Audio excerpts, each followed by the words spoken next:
과거에는 대학에 가기 위해 수능을 잘 보는 것이 가장 중요했지만 요즘엔 대학에 가는 방법이 많아졌습니다. 방법은 크게 수시와 정시가 있습니다. 대학마다 다르긴 하지만 일반적으로 정시는 수능의 비중이 가장 높은 전형입니다.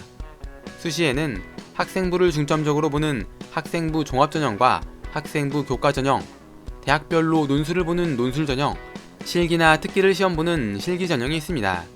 자신이 어떤 전형에 강점이 있는지 파악해 어디에 비중을 더 둘 것인지 정하는 것도 중요해졌습니다.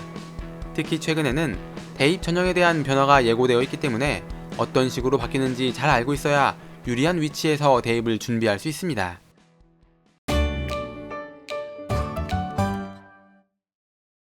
여러가지 대입 전형 중 말 많고 관심이 뜨거운 것이 바로 학생부 종합 전형입니다.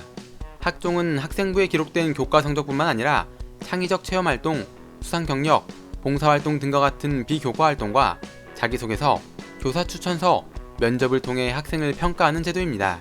사실 학종은 개인의 능력과 잠재력 등을 다양한 방법으로 평가하기 위해 고등학교 수업이 수능 문제풀이식 수업이 되는 걸 막기 위해 만들어졌습니다.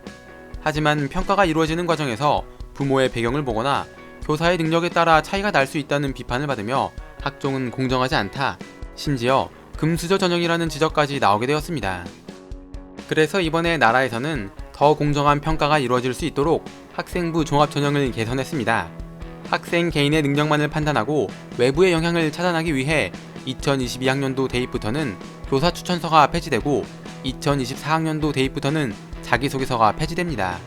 그리고 정규 교육과정 이외의 활동, 즉 자율 동아리나 개인 봉사활동 실적, 수상 경력 같은 것들은 대입에 반영되지 않습니다. 또 일부 공부 잘하는 학생만이 아니라 모든 학생들의 학생부에 수업 참여 태도, 특기사항 등을 쓰게 하고 내용이 충실히 들어갈 수 있게 기재표준안을 만들어 교사들에게 배포한다고 합니다. 출신 학교에 따른 불합리함을 줄이기 위해 서류평가부터 블라인드 평가를 하게 되고 외부의 전문가를 평가위원으로 참여시키고 평가 과정을 녹화해 비리가 일어나지 않게 만들겠다고 합니다.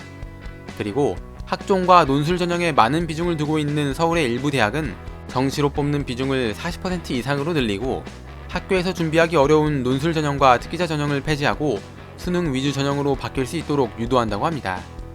또 사회통합 전형을 도입해서 농산어촌 학생이나 기초생활수급 대상자 등과 같은 사회 배려 대상자를 10% 이상 선발하도록 의무화하고 수도권 대학을 대상으로 지역 균형 선발을 통해 10% 이상은 교과 성적 위주로 선발할 수 있게 권고하겠다고 합니다. 교육부는 이런 제도를 차근차근 실행시킨다면 지금보다 더 공정한 대입이 될 수 있을 거라 기대하고 있습니다. 물론 이 방법이 가장 완벽하고 가장 공정한 방법이라고 말할 순 없습니다.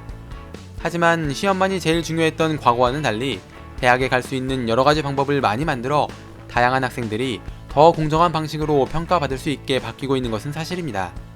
제도가 자주 바뀌는 것은 그리 좋은 소식이 아니지만 더 나은 방향으로 바뀌기 위해 노력하고 있다고 하니 조금 지켜봐야 할 것 같습니다.